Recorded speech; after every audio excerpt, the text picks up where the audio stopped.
ಕೇಂದ್ರ ಸರ್ಕಾರದ ಜನಪರ ಯೋಜನೆಗಳ ಬಗ್ಗೆ ಜನರಿಗೆ ಅರಿವು ಮೂಡಿಸುವ ವಿಕಸಿತ ಭಾರತ ಸಂಕಲ್ಪ ಯಾತ್ರೆ ಕೊಪ್ಪಳದ ಯಲಬುರ್ಗಾ ತಾಲೂಕಿನ ಹಿರೇವಂಕಲಕುಂಟೆ ಗ್ರಾಮದಲ್ಲಿ ಆಯೋಜಿಸಿದ್ದ ಕಾರ್ಯಕ್ರಮಕ್ಕೆ ಸಂಸದ ಸಂಗಣ್ಣ ಕರಡಿ ಚಾಲನೆ ನೀಡಿದರು. ಈ ಸಂದರ್ಭದಲ್ಲಿ ಮಾಜಿ ಸಚಿವ ಹಾಲಪ್ಪ ಬಸಪ್ಪ ಆಚಾರ್ ಸೇರಿದಂತೆ ಹಲವರು ಉಪಸ್ಥಿತರಿದ್ದರು. ಇದೇ ವೇಳೆ ಫಲಾನುಭವಿಗಳಿಗೆ ವಿವಿಧ ಯೋಜನೆಗಳ ಲಾಭವನ್ನು ಹಸ್ತಾಂತರಗೊಳಿಸಲಾಯಿತು.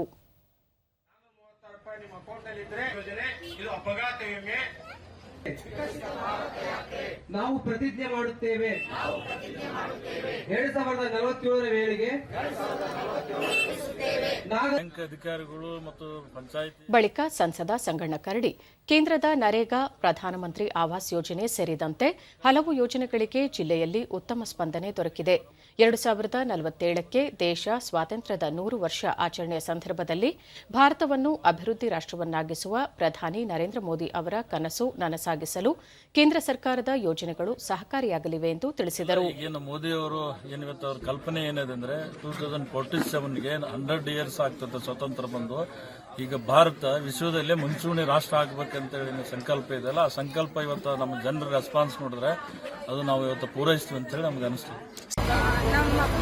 ದೂರದರ್ಶನದೊಂದಿಗೆ ಫಲಾನುಭವಿ ಚೈತ್ರ ತಮ್ಮ ತಂದೆಯ ಅಕಾಲಿಕ ಮರಣ ಹೊಂದಿದಾಗ ಪ್ರಧಾನಮಂತ್ರಿ ಜೀವನ್ ಸುರಕ್ಷಾ ಬಿಮಾ ಯೋಜನೆಯಿಂದ ತಮ್ಮ ಕುಟುಂಬಕ್ಕೆ ಸಾಕಷ್ಟು ಅನುಕೂಲವಾಯಿತು ಎಂದು ತಿಳಿಸಿದರು.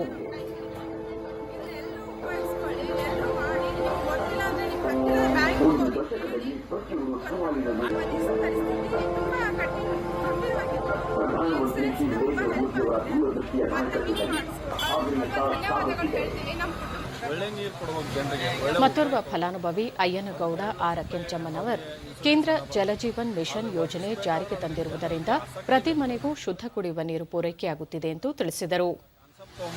ಅವರಿಗೆ ಹೆಚ್ಚಿನ ಆದ್ಯತೆ ಇಲ್ಲಿ ಜನರು ಅವ್ರ ಬಗ್ಗೆ ವಿಚಾರ ಇಟ್ಕೊಂಡು ಮಾತಾಡಿದ್ರು, ಅದು ಹೆಚ್ಚಿನ ಸಹಕಾರ ಇರುತ್ತೆ.